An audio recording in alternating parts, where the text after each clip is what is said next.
दर्शन जी, बहुत बहुत मुबारकबाद आपको। Thank you. सरकार ने तीनों काले कानून वापस ले लिए हैं, लेकिन उसके बाद भी जो भी बैक एंड फोर्थ चल रहा है सरकार और एसकेएम के बीच में, थोड़ी क्लैरिटी नहीं आ रही है। जो भी हम प्रेस नोट पढ़ रहे हैं, जो भी न्यूज़ आ रही है, रोज़ कुछ ना कुछ अलग अलग सरकार की तरफ से आ रहे हैं। फिर 2 दिन पहले ही आया है कि अमित शाह ने फ़ोन किया है एसकेएम में और वो बोल रहे हैं जल्दी वापस करो, अब तो हमने कानून वापस ले लिए हैं, वापस जाओ। तो इस बीच में आपको आगे का एसकेएम का क्या दिशा है अगले कुछ दिनों की, और आपको सरकार और मीडिया जिस तरह पोर्ट्रे कर रही है उस पर आपके क्या विचार हैं? देखिए, ये जो असमंजस जैसी स्थिति बनी हुई है, इसके लिए मेनली सेंट्रल गवर्नमेंट जिम्मेदार है। जिस तरह से 19 तारीख को मोदी जी ने कानून वापस लिए, उसी तरह से क्लियरली या तो पार्लियामेंट में या कंसर्न मिनिस्टर को क्लियरली बोलना चाहिए था, पार्लियामेंट में ही बोलना चाहिए, या फिर मोर्चा के लोगों के साथ बैठ के दूसरे इश्यूज हैं, इश्यूज जैसे पर्टिकुलरली मिनिमम सपोर्ट प्राइस का मुद्दा था, जो केसेस हज़ारों किसानों के ऊपर जो केसेस बने हैं इस मोर्चे के दौरान, वो इशू है। फिर पावर बिल का इशू, फिर वो एयर क्वालिटी कमीशन जो बना है उसका इशू। तो ये मुद्दों को लेकर स्पष्ट नहीं बोलने से एक परिस्थिति जो है काफ़ी आप कहोगे कि इस तरह की बनी हुई है जिस जैसे लगता है कुछ चीज़ क्लियर नहीं हो रहा। तो मोर्चे की ये पोजीशन थी 19 के बाद कि केसेस सरकार वापस ले, एमएसपी के ऊपर क्लियर कट स्टैंड बताए, और दूसरा इशू क्योंकि पावर बिल 2020 ऑलरेडी गवर्नमेंट के साथ जब बातचीत हुआ था, उसके साथ ही एयर क्वालिटी वाला जो ऑर्डिनेंस था उसमें संशोधन करने के लिए या उसको वापस लेने के लिए सरकार एग्री कर चुकी थी। तो हम यही मानते हैं कि उन्हीं चीज़ों को उसी तरह से एज इट इज़ बताया जाता प्रेस के सामने जॉइंटली या पार्लियामेंट में, या फिर बैठ के एग्रीमेंट किया जाता, तो साफ हो के हम किसान अपने मोर्चे को समेटने की तरफ सोच सकते थे, जो सरकार ने ना करके ऐसा किया है। इस बीच कभी फ़ोन आ जाता है, कभी ट्वीट आ जाता है, कभी प्रेस रिलीज़ आ जाता है। तो ये सिचुएशन को और कंफ्यूज करने के लिए सरकार की तरफ से ही ये जिम्मेदारी बनती है। मोर्चा रेगुलर बैठक करके चीज़ों को क्लियर करने की कोशिश करता है, लेकिन मोर्चा भी क्या करे जब दूसरी साइड कुछ क्लियर चीज़ों को नहीं बताती है। तो जी। अ, तो अब कल एक और मीटिंग है एसकेएम की, जिसमें बाकी की चीज़ों पे डिसीजन लिया जाएगा, जो भी आगे। इसके बाद आपको आगे क्या लग रहा है? जो भी मोर्चे का डिसीजन हो, एक तरह से एक पॉलिटिकल फोर्स की तरह उभरा है संयुक्त किसान मोर्चा। तो आपको लगता है कि आगे इसका इलेक्शन में भी कुछ रोल होगा, इलेक्टोरल अलायंस होंगे, या लोग अलग अलग जाएंगे? इस पे क्या है आपके विचार? देखिए, मोर्चा जिस दिन बना था उस दिन इसीलिए बना था कि हम सब किसान संगठन किसी पॉलिटिकल पार्टी के फ्रंट नहीं है, किसी एक पॉलिटिकल पार्टी को रिप्रेजेंट नहीं करेंगे, या डिफरेंट पॉलिटिकल पार्टीज़ के रिप्रेजेंटेटिव्स को हम अपने मंच के ऊपर नहीं आने देंगे। तो एसकेएम जैसे जैसे मोर्चा आगे बढ़ता गया, तो एसकेएम की छवि बढ़ती गई, एसकेएम की पहचान बढ़ती गई, एसकेएम पूरे देश में एक पॉपुलर मोर्चे की तरह हो गया।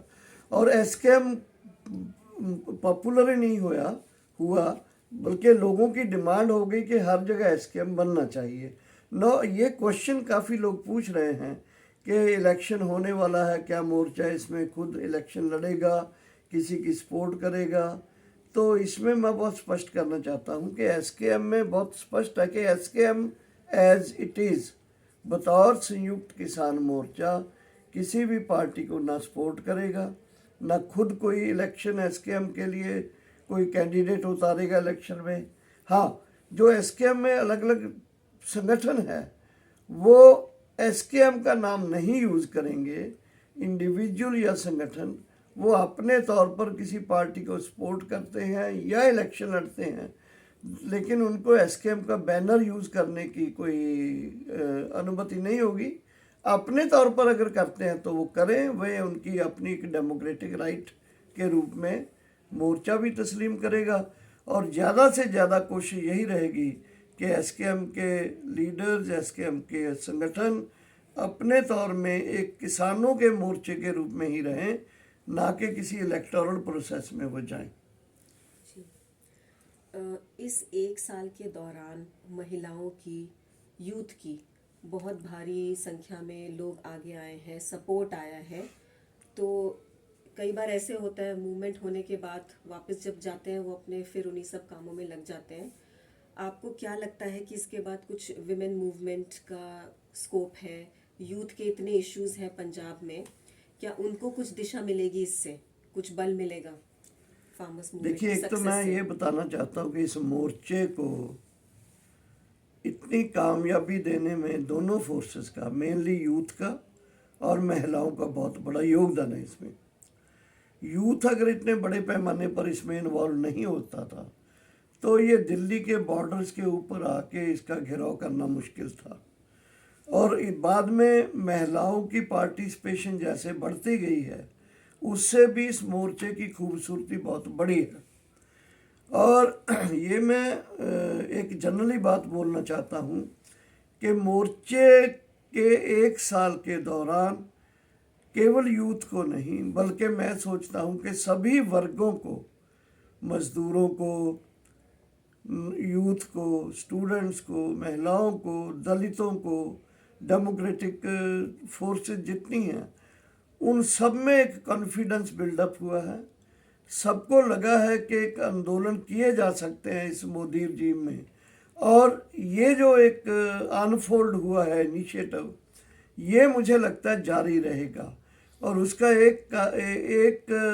मैं ये भी कहना चाहता हूँ कि खुद फार्मर्स का जो मोर्चा बना है, ये फार्मर्स के मोर्चे, संयुक्त किसान मोर्चे को अपने तौर पर ये किसानों की मूवमेंट और दूसरे समूहों को लेकर, पूरे देश के लोगों की मूवमेंट जो मिलकर, लेकर नहीं मिलकर, सबको मिलकर ये मूवमेंट आगे बढ़ानी होगी, so that the corporate world और जो पूंजीपतियों की जो दुनिया है, उस दुनिया में जो मेहनत कश लोगों का शोषण और उत्पीड़न है, उसके खिलाफ एक बड़ी लड़ाई, बड़ा आंदोलन बनाने के लिए ये एक आंदोलन ने रास्ता बनाया है। और मुझे लगता है ये रास्ते से आंदोलन आगे समूहों का आंदोलन बनते हुए आगे बढ़ने की संभावनाएं मैं देखता हूँ। जी। जैसा कि आपने अभी बोला कि और जगह से भी डिमांड आ रही है कि और जगह भी एसकेएम बनना चाहिए, और कुछ कुछ जो प्रदेश हैं जहाँ पे किसान संगठन थोड़े वीक हैं, और या कुछ और वहाँ पे संगठन है, जैसे इससे पहले AIKSCC, ऑल इंडिया किसान संघर्ष कोऑर्डिनेशन कमेटी थी, जिन्होंने अलग अलग जगह पे आंदोलन चलाए थे। तो आपको लगता है भविष्य में इन दोनों संगठनों या कोलिशंस जो हैं, उनके मर्ज होने की, कुछ कोऑर्डिनेशन होने की कुछ पॉसिबिलिटी है, ताकि इसको और भी नेशन वाइड स्ट्रेंथ मिले, जो जो स्टेट्स में ये मुद्दे इतने बड़े रूप में नहीं आ पाए हैं? देखिए, एक तो हमारे देश की वस्तु परिस्थिति ये है कि हर वर्ग और सेक्शन के बहुत सारे संगठन हैं। दलितों में आप देखो, आपको बहुत सारे संगठन मिलेंगे, किसानों में मिलेंगे, मजदूरों में मिलेंगे। तो इस मोर्चे ने एक ही चीज़ को इस्टेब्लिश किया है कि अगर छोटे बड़े संगठन इकट्ठे हो जाते हैं तो एक बड़ी मिरेकल कर सकते हैं। दूसरा यह है कि आपका जो पर्टिकुलर सवाल है वो ये है कि AIKSCC इस मोर्चे का कंस्टिट्यूएंट है ऑलरेडी, एसकेएम का राष्ट्रीय किसान महासंघ कंस्टिट्यूएंट है। बहुत सारे और फेडरल, गुरनाम सिंह चनूनी जी का भारतीय किसान मजदूर फेडरेशन इसका कंस्टिट्यूएंट है, ऐसे टिकैत जी का जो फेडरेशन है वो इसका कंस्टिट्यूएंट है। तो मैं ये मानता हूँ कि अगर इस तरह से बाकी समूहों के संगठनों का भी एक बड़ा संयुक्त मोर्चा बन जाए, से ट्रेड यूनियन के 10 संगठनों का बड़ा प्लेटफॉर्म है, लेकिन हंड्रेड्स ऑफ अदर ऑर्गेनाइजेशंस है। आप गुड़गांव जाओ, आप नोएडा जाओ, आप इस NCR में पूरे देखो, आपको हंड्रेड्स ऑफ वर्कर्स प्लेटफॉर्म मिलेंगे। वो तमाम प्लेटफॉर्म को इकट्ठे करने की जिम्मेदारी है। जिस तरह AIKCC ने इसमें एक भूमिका निभाई है, इसी तरह दूसरे सेक्शंस में भी बड़े समूहों को, छोटे को लेकर, या different ideology, different political background वाले लोगों को लेकर समूहों को इकट्ठा करना चाहिए। और मेरा ये मानना है कि फिर ये जो एक पीपल्स मूवमेंट है, लोगों की movement against corporate world, against fascism, against और अनडेमोक्रेटिक फोर्सेस, वो पीपल्स की मूवमेंट एक बड़ी मूवमेंट बन सकती है, बशर्ते ये जो आइडियोलॉजिकल जो डिफरेंसेस हैं, इसको छोड़ के जो कॉमन इशू है, हमारा टारगेट जो है, उसको सामने रखा जाए। जो जो भी उसके लिए लड़ने के लिए तैयार है उसको लिया जाए। और इसमें संयुक्त किसान मोर्चा अपने आप में एक उदाहरण भी है, और दूसरा अच्छी इसमें एक रोल अदा भी कर सकता है इस चीज़ को बनाने के लिए, देशव्यापी लोगों का मोर्चा बनाने के लिए। जी, okay, we'll pause.